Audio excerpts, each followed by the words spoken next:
Hello, so I thought I'd like to make a casual video on Baldurs Gate because I've been doing videos on Coop Lan games recently, and I thought, none better than one of my most favouriteest games, if not my actual favourite game, Baldurs Gate.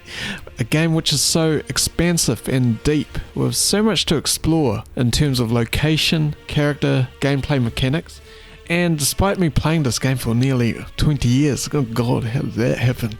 I still find more and more things, dialogues which I haven't read before, characters who I haven't seen before. And it originally came out in 1998, and I still think it's still a pretty relevant game for today's standards. It's currently under the curatorship of Beamdog, who have done really well to continue to update the game and port the game to many operating systems, PC, Mac, mobile devices, and they've added expansions and new characters. And one thing which I think that really stands out is artistically the game still looks great even today, with beautifully drawn landscapes, portraits, characters, and the game hasn't looked like it's aged at all.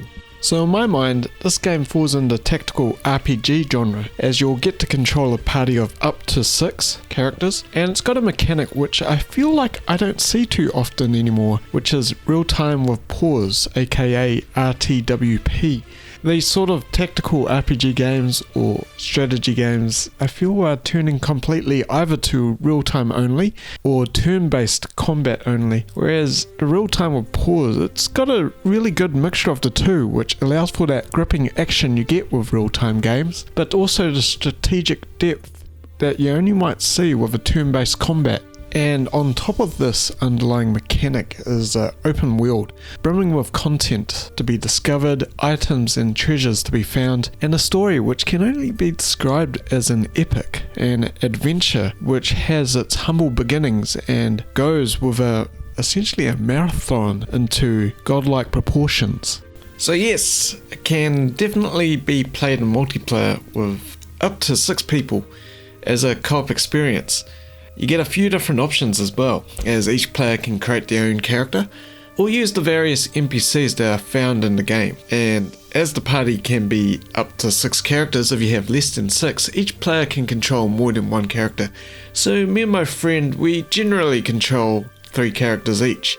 We also tend to play some crazy rules like no reloading, no pausing, no reviving of NPCs, and lately we've been playing something we call Average Joes, where we work with the very first ability rolls that we get, which has led to some interesting strategies in itself, and certain potions, spells and items actually becoming quite useful. The Enhanced Edition mostly works fine, but there's definitely the odd bug from time to time, with disconnects happening certain nights, and bizarrely some items just plain disappearing from inventories.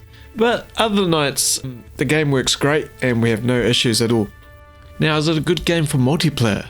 Definitely yes, but I think it will be hard for the casual player. I think there's a lot of mechanics which can be incredibly frustrating. Examples like my weapon swings and why aren't I hitting anything?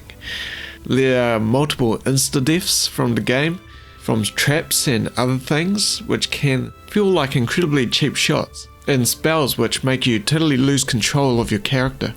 I think the story is best enjoyed as a single player experience to freely explore and uncover as you slowly investigate the iron shortage, survive and figure out why assassins have been sent after you, and learn about the character known as Saravok. I feel like a prerequisite to enjoy the game in multiplayer is to play it in single player for at least a portion of the time, if not the entire game.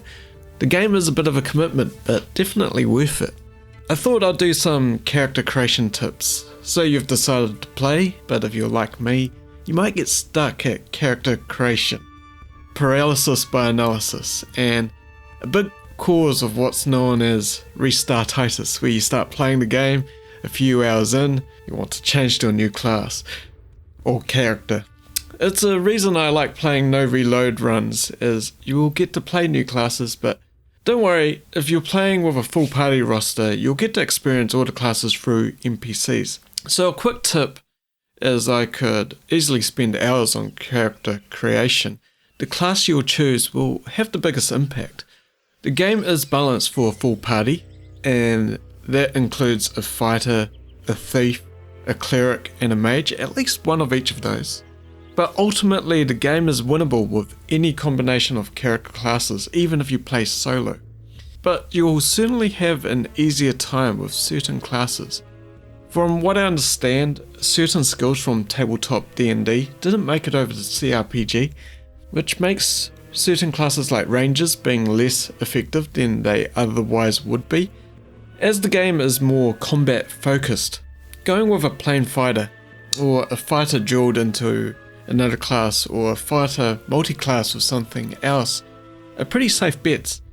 Indeed, fighter mage, fighter clerics, fighter thieves are easily the most strongest classes in the game, and I think are great for new players. I think fighter mage is probably my favourite. They allow for a strong character who hits, very important, but also a certain flavour, either casting or thieving, which adds another skill to learn and have fun with, as fighters alone can be too one-dimensional. So what's the ultimate strategy in this game? It's going to sound funny, but it's saving and pausing. Yeah, well, I mean, eventually the way that we play it, no reloading, no pausing, is what I enjoy a lot. But for starting out, if I was to plonk this game in front of somebody and say, oh, here, start out, yeah, save almost compulsively and pause basically every second to time your moves, attacks and spells will be the best newbie strategies. I think most Baldurs Gate vets eventually build up what you call a meta of the game, where you know what encounters you're going to face, you know what spells and sequence of casting the enemies are going to throw at your face, so you know what you need to equip, what protection spells to cast, when you need remove fear. Always memorize a remove fear, by the way. And probably another reason why you would want to have a single player playthrough before multiplayer, because you'll die a lot in this game. There's very little hand holding, and thank goodness, to have a game which doesn't hit you with a tutorial box every few seconds. But yeah, be prepared to reload a lot in your first few games. Baldurs Gate spans 4 titles now.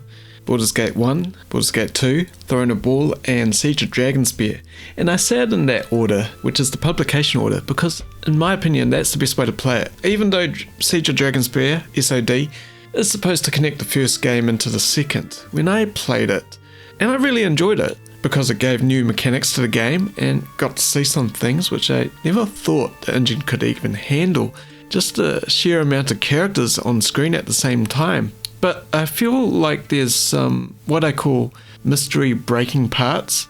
So instead, on a first playthrough, I'd recommend play 1, play 2, play Throne of Ball, and save SOD as a callback to return to a new adventure where you get to spend some more time with some NPCs. And that's how I felt when I played it after many years.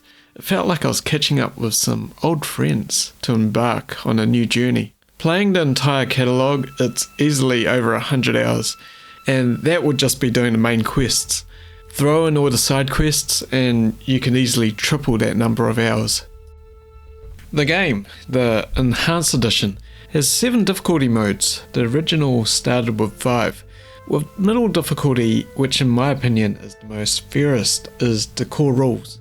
Core rules, from what I understand, is really what the game was designed around, so offers the fairest fights and disadvantages, such as not being able to 100% scribe those mage scrolls. Normal and easy is essentially where you cheat and get reduced damage and get nice things like your NPCs won't die, and hard and insane mode is where enemies cheat and deal extra damage. The game is plenty hard on core rules. I feel like increasing the difficulty leads to just using cheap tactics to try beat enemies. There's story mode, which is an uber easy mode for players to just allow to enjoy the story, and Legacy of Ball is an ultra difficulty, similar to Heart of Fury and Icewind Dale. I haven't tried it myself, where after completing the game you can restart with more difficult monsters to face with leveled up and decked out characters. These 2 difficulties were added in the Enhanced Edition. My recommendation would be just to play core rules. Yeah, I really enjoy my time whenever I get to play Baldurs Gate in multiplayer. In fact, too many a late night found wild way to the early hours. It's a great co-op PC game and runs well on even older hardware, but it does require, I think, a bit of prior knowledge to enjoy the multiplayer component. I think the game is also a perfect example of a game which you can play while you're not actually playing it. There's lots to learn about mechanics, character building, item locations, NPC locations, and so many years past I still find myself enjoying reading those guides. I was just reading an NPC guide lately of how to best utilize everyone. As a young person, I remember discussing this game with my friend at breaks in school and would talk about items we found. Oh, that longsword +2, or monsters we slayed, and sharing notes about secret objects. And I haven't even talked about mods that have been made for this game which further expands upon the content and tactics. There is still a pretty active community creating stuff. Anyway, many thanks for watching. I've been working on a Coop Lan game list, which I've linked, slowly adding games which, in my opinion, are best suited for LAN parties. Feel free to check it out. Thanks again, and see you next time.